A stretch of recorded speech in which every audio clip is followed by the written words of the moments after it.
guys, so the season 7 finale of Game of Thrones has aired. If you have not seen it, we're obviously going to be talking about it. There are spoilers ahead. So go click like on this video. It'll add it to your like playlist and you can go back and watch it after you've seen the episode and you're all caught up. But let's get into this episode and kind of talk a little bit about it. Talk about where the series is going to go and how it's going to end, because they gave us a lot here.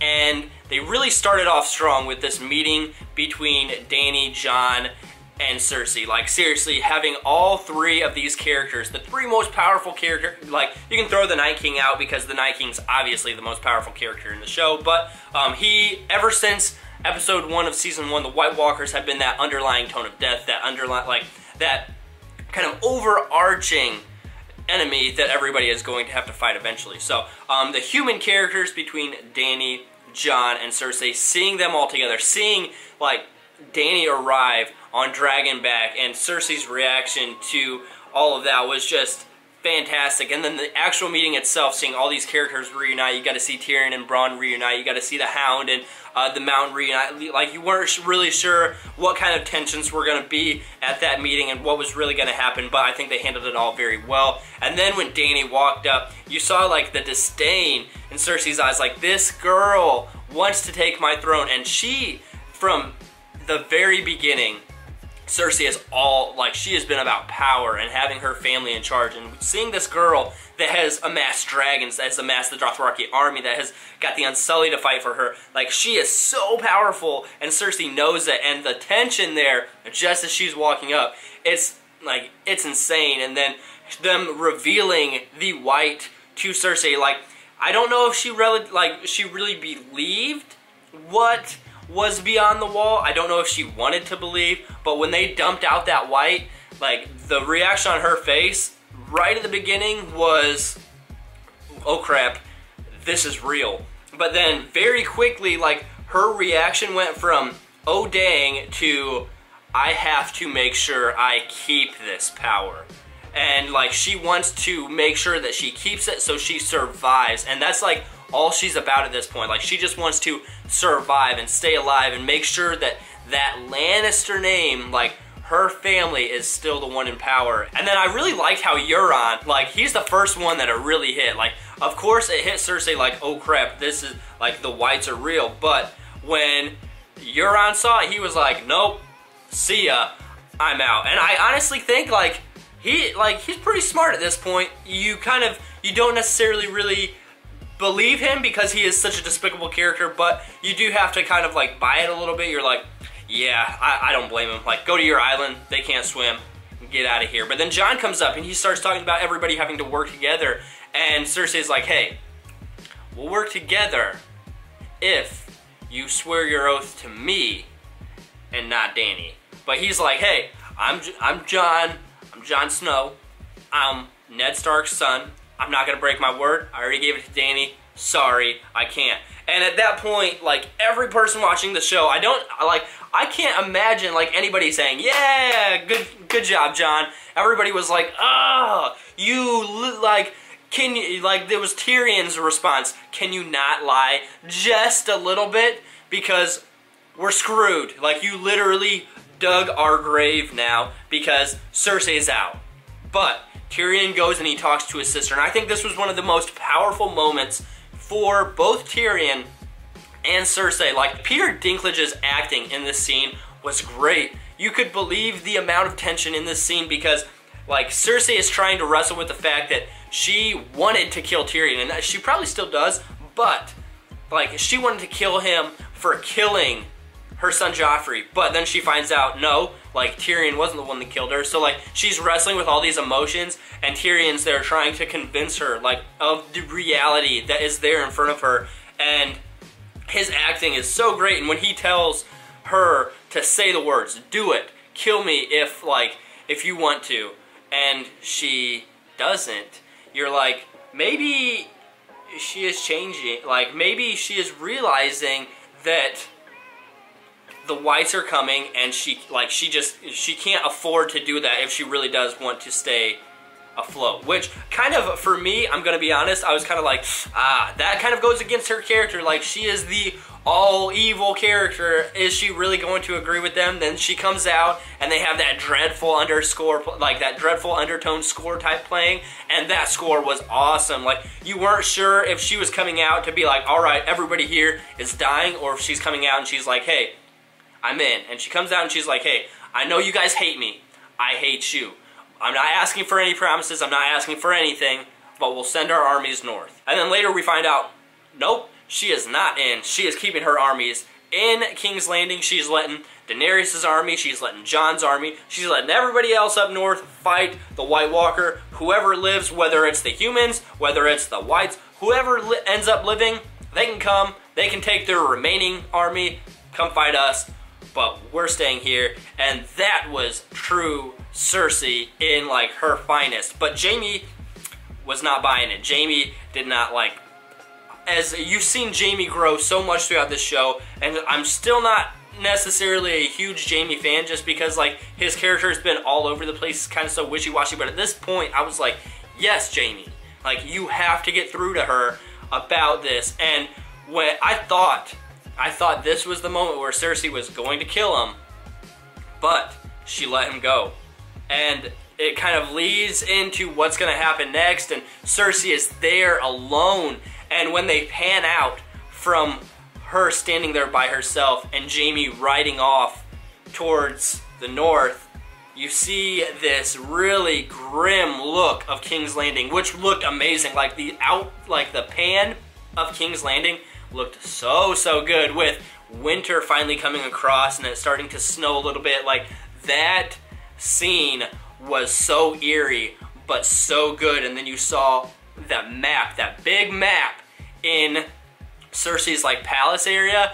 You saw that map of all of Westeros, and the snow started to fall on it. And you know now that from episode 1 of season 1, when they say winter is coming, you get that visualization that winter is here. It's everywhere, and it is the most imminent threat to every person on this show. But back north, we got some really cool scenes with Sansa and Littlefinger and Arya, and I really enjoyed what we kind of got there, because you were getting fed all of these lies again, all of this, like, the webs being spun by Littlefinger. You were getting all of that again. You were like, Sansa, are you really buying this? You cannot be buying all of this stuff that he's saying. There's so many holes in the things that he's saying, and you come to find out, nope, she wasn't buying it. She went and she talked to Arya. She went and she talked to Bran, and they kind of teamed up.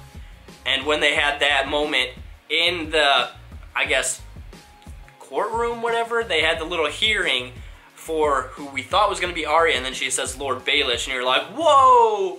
They are throwing it back on him, and having him beg for his life was the perfect way for that character to go out. So satisfying.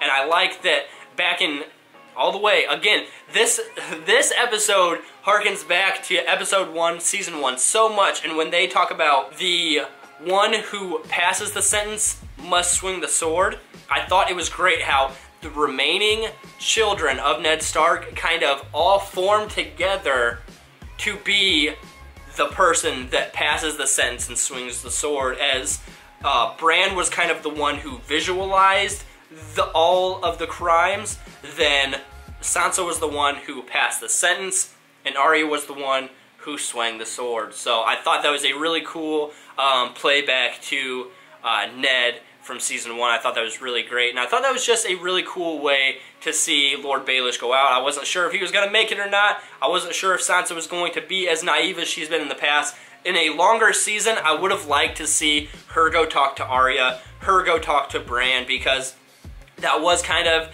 an unearned moment a little bit, just because like they went from Sansa being spun all this crap to her now having to somehow just believe that he's lying, and Bran is just kind of thrown in there. Arya has just kind of, like, we didn't see any of that build up, and I think in a longer season we would have, which would have really been nice. But nonetheless, it was a really rewarding death for us fans to see Peter Baelish go out like that. But then another character that we got a glimpse of in this episode was Theon. We kind of got his redemption story. I'm not gonna lie, I'm kind of over that character, especially what he did to the Stark family way back in like seasons 2 and 3. I am totally over Theon's character, so this redemption story was kind of just like filler time in my opinion. I thought it was a cool way for Jon and Theon to kind of like talk to each other, both not being Ned Stark's sons, but both being Stark children. I thought that was kind of a cool way for them to kind of talk to each other, kind of tie up some loose ends from the past few seasons. But I'm gonna be pretty honest, like the whole Greyjoy story, it's just kind of a side mission that I don't really care about. And then we get to the end of the episode where we see Jon walk into Dany's quarters and we're like, oh crap, it's about to go down. I personally have been trying to ignore this storyline because like, it's just a Luke and Leia story. We've already seen enough incest in Game of Thrones, but you have to remember, this show, like take everything away, this show has always been true to this show. And we know that Targaryens, who Jon is one, we know that Targaryens have always inbred to keep their bloodlines pure. So this does fit in to the whole Game of Thrones story, so I can't necessarily be mad at it. Sure, it's kind of gross, like Daenerys is his aunt, but nonetheless, they don't know it, so is it really incest? So, yes, we get to see them finally come together. We see, then we hear Bran talking to Samwell about how Rhaegon is his father, how Rhaegon had an annulment from his previous marriage, and how he was married to Lyanna Stark. And it's like, you get all of these different things being thrown at you, which, I mean, we kind of already knew it, but they wanted to force feed us this exposition here just for anybody that was still unsure, kind of put every other theory to bed at this point, because now we know black and white what happened, who Jon's parents are, the bloodline of Jon Targaryen, who is now Aegon Targaryen. So I thought that was nice. But then, after all of that's over, we see Tyrion standing outside, and what is Tyrion thinking? Does he see these two coming together, and does he feel like his power now is going to be usurped a little bit just because it doesn't matter what he says? Daenerys is really only going to listen to what Jon Snow is saying. So, what are we going to get from Tyrion in Season 8? That's going to be a very interesting storyline. And that gets us to the very end of the episode, where we see the Night King fly in on his blue eyes white dragon. We see Viserion now with his wings rotting, which I don't really know how he can stay like afloat when his wings have holes in them, but nonetheless, he does. It's awesome. It's epic. The Night King comes in, his dragon breaks down the wall, and I'm glad that they did break down the wall and they didn't kind of go the one fan theory route where they said that the waterways were going to be frozen and they would just walk right around the wall. That would have been so anticlimactic. I'm glad they did it the way they did, with Viserion now being controlled by the Night King, comes in, breaks down the wall. So epic. And that's where they leave us. The army of the dead is now in Westeros. They are now south of the wall, and we are about to see some epic stuff go down in Season 8. But what do I think is going to happen in Season 8? So at this point, where they've left us in Season 7, I feel like there's a pretty direct route from where we're at to the Great War with the Night King. I think you're going to see Dany and Jon take their armies up north, obviously, to fight the Night King. He's already south of the wall. I think a big battle is going to happen around Winterfell. I think the Night King is going to win that battle. I think he's going to take Winterfell, destroy the north, and keep moving south. Daenerys and Jon and Tyrion and Sansa and Arya and all of them are going to have to retreat from Winterfell. They're going to have to see, the Stark children are going to have to see their home fall to the Night King. They're going to have to retreat south, go to King's Landing, where the big epic battle for the final end of the show is going to happen. I feel like when they retreat there, their armies are going to be broken. This is going to be Cersei's opportunity to be like, okay, now I can kill everyone. Their armies are broken. I'm going to take my army. I'm going to kill Daenerys. I'm going to keep my throne. And this is how it's going to end. And then I can worry about the Night King. But Jaime is going to come back. He's going to see what's happening with Cersei, and he's gonna be like, I have to stop her. She's like, at this point she's already had the children, so you don't have to worry about the muddied waters of killing a pregnant lady, but she's going to already have had her child, and you're going to see Jaime have to kill Cersei in order to get the Lannister army, that army there in King's Landing, to fight alongside Jon and Dany. You're going to, like, he will have to kill her, and that's going to be his moment of redemption. And then the big battle is going to happen. You're going to have Jaime leading that Lannister army in King's Landing. You're going to have Jon and Dany leading their army. You're still going to have dragons fighting dragons at this point. It's going to be absolutely epic. And I think this is when they defeat the Night King and his army, before the Night King and the army of the dead can take King's Landing and ultimately win Westeros. I think the human armies will defeat the Night King, and I think Jaime will be the one to do it. He's the Night Slayer, or he's the King Slayer, and I think that he will he'll die in this process. Like, his character will be completely redeemed at the end of this show, and he will defeat and kill the Night King. As much as I want to see Daenerys like scorch him, as much as I want to see Jon like stab him with dragonglass, I think that we're going to get Jaime killing the Night King to kind of fulfill his Kingslayer title, and then the characters that we're left with that are still alive are Tyrion, Jon, and Dany, and then the Stark children as well, because they're not going to be fighting in the battles at all, because they're just going to be behind the lines. Arya might die just because, like, she tries to do a little bit too much always, so she might bite the dust, but you're still going to have Sansa and you're still going to have Bran. And I think that's how the show's going to end. You're going to see Jon on the throne, Dany as his queen, Tyrion as the hand of the king, and the show is going to kind of wrap up with a nice little bow. Our favorite characters are going to stay alive, because I feel like the writers at this point are not as eager to kill everybody's favorite characters as George R. Martin was. And George R. Martin, like, we're not following the books anymore, we're following the writers. So I think that the writers will keep those three characters alive, and that's how the show will end. Comment down below, how do you think the show is going to wrap up? What did you think of Season 7? Do you think Season 7 should have been combined with Season 8? Do you think rather than it being a Part 1 and a Part 2, they should have just combined and made it an epic final season? Or do you think they should have just made Season 7 longer and made Season 8 longer? That's what I'm leaning towards. But nonetheless, comment down below, what did you think? We only have to wait until 2019 to find out how this show really ends. And in the meantime, we'll get 2 awesome, action-packed, story-full seasons of The Walking Dead. Who else is pumped? Oh, no. No. But that's going to wrap up the video. Hopefully you guys enjoyed it. If you did, make sure to give it a thumbs up. If you haven't subscribed, go hit that red subscribe button. Thanks again so much for watching, guys, and I'll talk to you in the next one. Peace.